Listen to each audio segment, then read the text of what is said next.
What's up, guys? Just recording this little breakdown of this trade that I posted on Twitter. So that was my entry right there. And that was me like 10 minutes later. And the reason why I'm filming this video is because I really want to talk to you guys through how I deal with losses. More specifically, like in this case, I just feel like there's a valuable lesson to be shared. Obviously, this is more of a raw video, but yeah, let's get into it. So let me just break down the call from today. Essentially, I was waiting for a change in state of delivery, basically a break above this level right here. Reason why I was waiting for a level break above there is that that would be the definitive kind of change in order flow kind of moment, in the sense that, all right, like at this entire point here, as you're going up, you could still make the argument that you're going to get rejected off of this bearish order block right here, and price is going to go lower, because so far, throughout the entire day, you have been forming bearish order flow, right? And so my entry criteria and my conditions were very clear, right? I do not want to be entering into a long until this level gets taken out. Now, obviously, it goes without saying that my high time frame as well as my daily chart, they are both bullish. Even my weekly chart was bullish. So I was already looking for longs regardless. Let me just clean this. Actually, let's not clean it up. Better to show how it really looks like on a day-to-day basis before I clean it up on, my daily videos. Anyways, once this happened at exactly the timing that I was looking for, so this happened exactly at 8:45 a.m. Now, when I say the timing that I'm looking for, what I'm really talking about is just the timing window between 7 a.m. to 10 a.m. New York. This is known as the New York kill zone, as you can see on top of here. That is the ideal trading hours, at least for me. In my experience, this is where most of the major moves and most of the high probability moves happened within the markets. Now, I've already called this AMD before, and you can see that AMD indeed did happen. So here's what's going through my mind right now. Even though I lost the trade, I'm not salty about it whatsoever. As you can see right here, I played it with half risk. And the reason why I played it with half risk was because today was a non-news day. And just to show you what I mean, we head on to Forex Factory. I don't see Forex Factory here. So today you have New Zealand dollar news and your JPY news, and that isn't even going to be happening like today technically because, well, it's 9 p.m., right? 9 p.m. New York means 9 a.m. in Asia. And in the case of New Zealand, that is actually 12 p.m. their time, right? Because of the time difference. So today is a non-news day. And when the day has no news, it tends to be lower probability, meaning you could see the exact same, these price action concepts that we've used time and time and time again. Like I've called 150 public trades since February, right?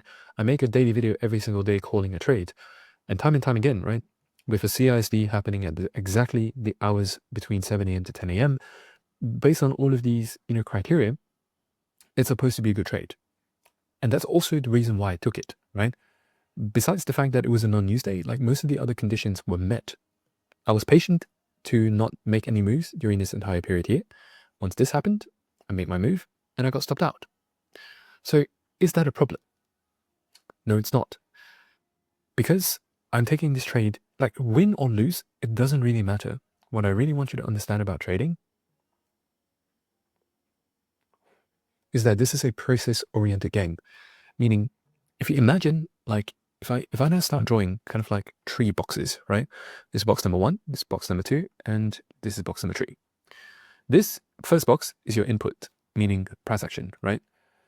Based on the price action, you're going to take it through some kind of process.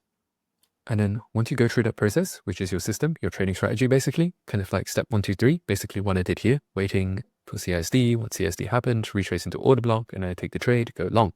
So that's the process. And then you end up with your desired, you end up with a result. This is the premise of systems theory. Now, I am missing out on the environment as well as feedback right now, but this is the simplified version of systems theory.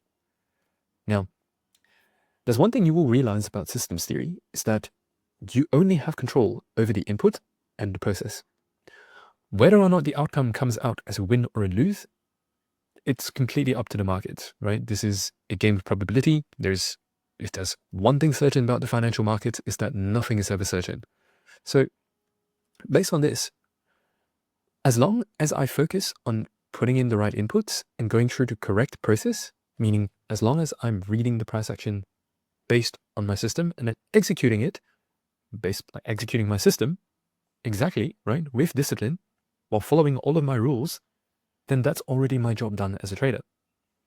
Win or lose doesn't matter as long as my input quality is high, meaning as long as I'm doing the right things, I am more likely than not going to make more money over the long run than I am going to lose, which means that over the long run, I'm going to be a profitable trader.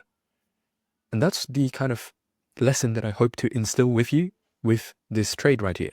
Now, I may have lost money, but that doesn't matter. Like, I'm not salty about it whatsoever, because when I reflect on this trade, all of my entry criteria were met. The price action was, aligning with the scenarios that I painted earlier today. And so when the trade showed itself exactly at the timing, I just take it. Win or lose, doesn't matter.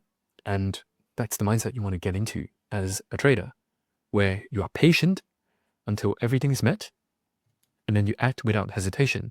For me, the moment I pulled it up, with the moment I saw price coming back into this order block, I pulled the trigger, placed my stop, I placed my target, and win or lose, boom, it's all up to the markets. And there's no need to get salty, there's no need to revenge trade, because truthfully, I've already mentioned it beforehand, but in terms of the higher time frame and in terms of the trade that we're looking for today, in terms of, well, just today, we're looking for longs. And so far, I don't know if you can tell, but this chart is looking bearish as heck. There is no indication that there's any sort of a bullish setup. And it's also okay to just let price do this, by the way. You don't need to change, you don't need to flip your bias, you don't need to do anything. As long as your setup is not there, as long as the criteria for your setup is not there, you don't need to do anything. And that's the lesson that I'm hoping to impart to you today. Obviously, I'm recording this right as this is happening. So, yeah, strike when the iron is hot.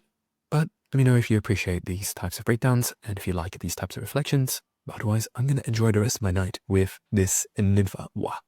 I've been aging this for like a solid 2 years. And man, it's gotten so good. But anyways, have a good night. Ciao, ciao.